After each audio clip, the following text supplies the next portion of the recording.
Good afternoon. I'm speaking to you today from the Treaty Room in the White House, the same spot where on October of 2001, President George W. Bush informed our nation that the United States military had begun strikes on terrorist training camps in Afghanistan.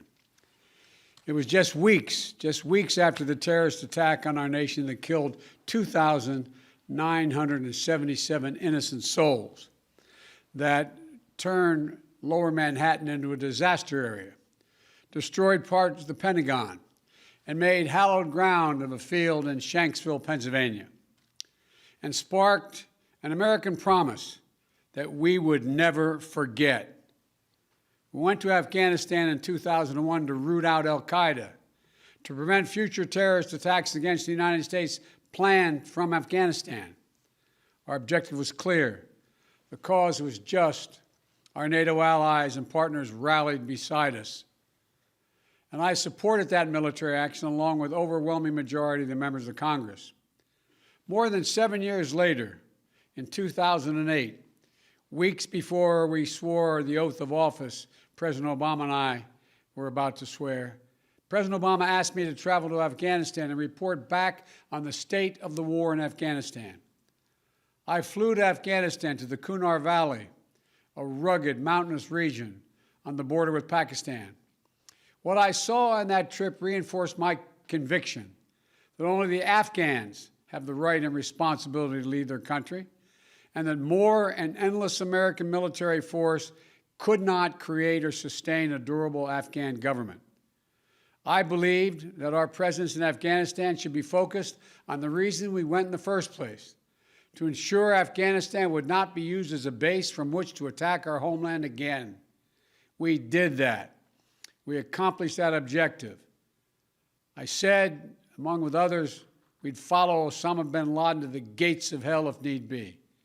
That's exactly what we did, and we got him. It took us close to 10 years to put President Obama's commitment into form, and that's exactly what happened. Osama bin Laden was gone. That was 10 years ago. Think about that. We delivered justice to bin Laden a decade ago, and we've stayed in Afghanistan for a decade since. Since then, our reasons for remaining in Afghanistan have become increasingly unclear, even as the terrorist threat that we went to fight evolved. Over the past 20 years, the threat has become more dispersed, metastasizing around the globe.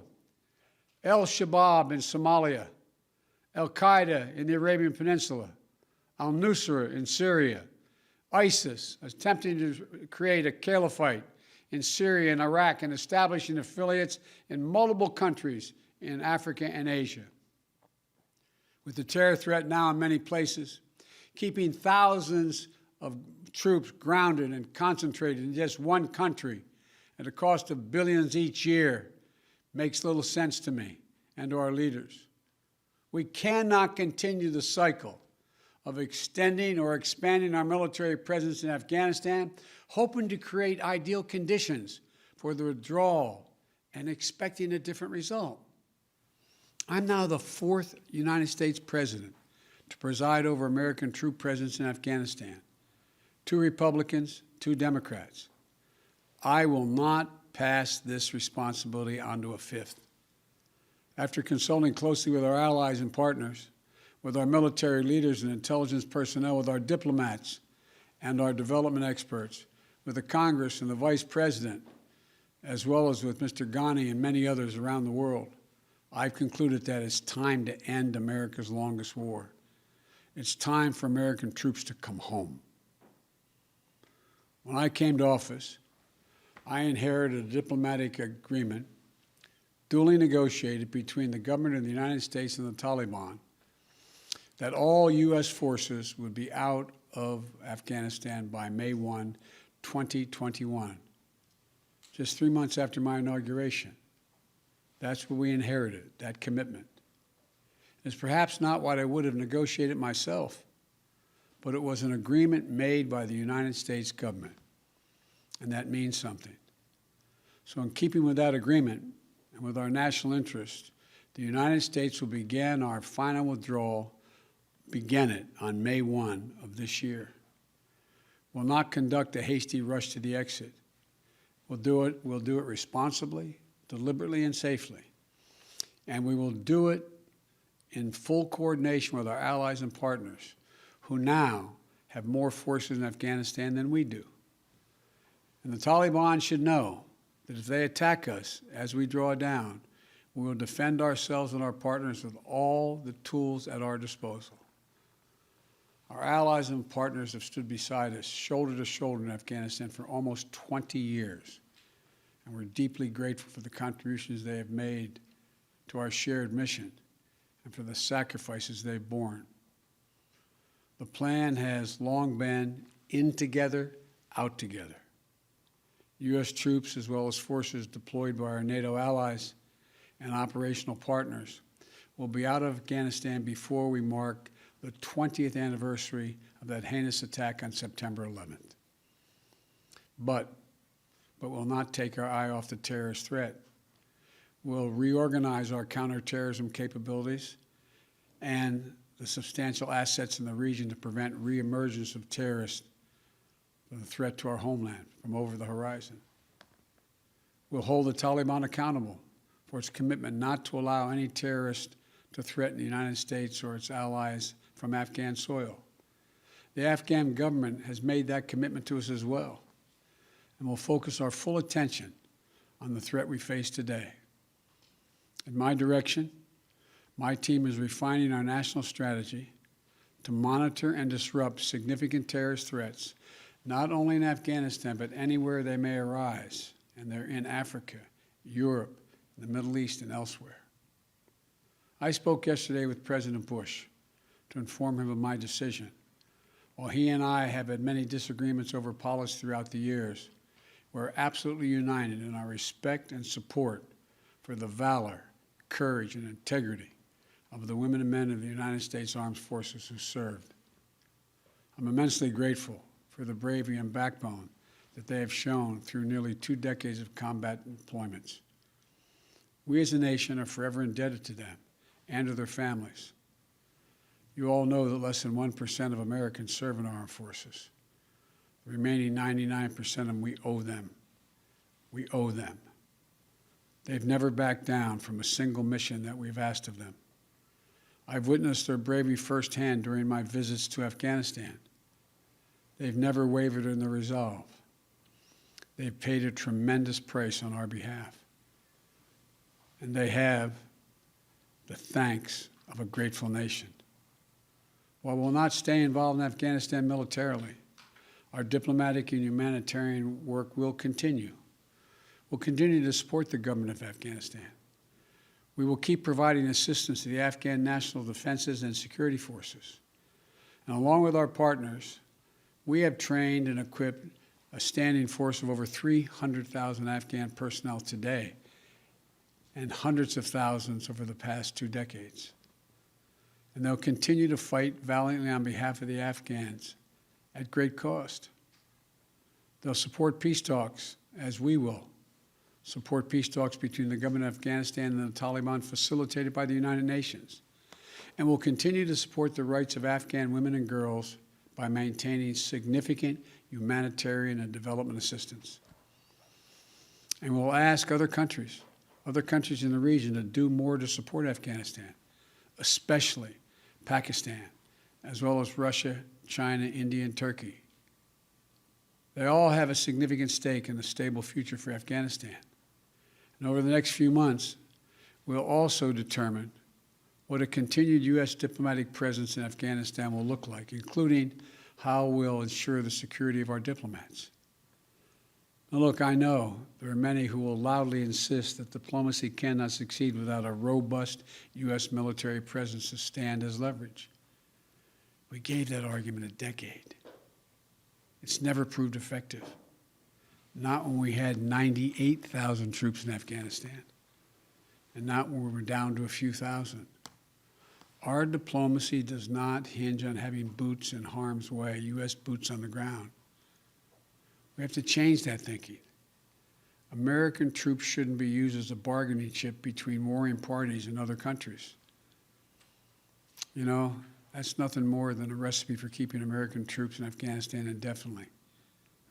I also know there are many who will argue that we should stay fighting in Afghanistan because withdrawal would damage America's credibility and weaken America's influence in the world. I believe the exact opposite is true. We went to Afghanistan because of a horrific attack that happened 20 years ago. That cannot explain why we should remain there in 2021. Rather than return to war with the Taliban, we have to focus on the challenges that are in front of us. We have to track and disrupt terrorist networks and operations that spread far beyond Afghanistan since 9/11. We have to shore up American competitiveness to meet the stiff competition we're facing from an increasingly assertive China.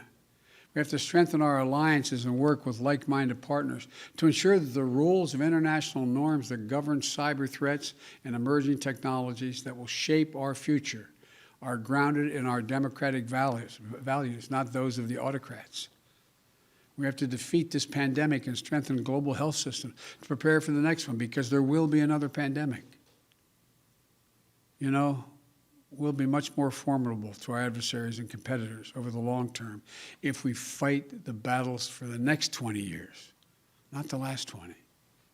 And finally, the main argument for staying longer is what each of my three predecessors have grappled with.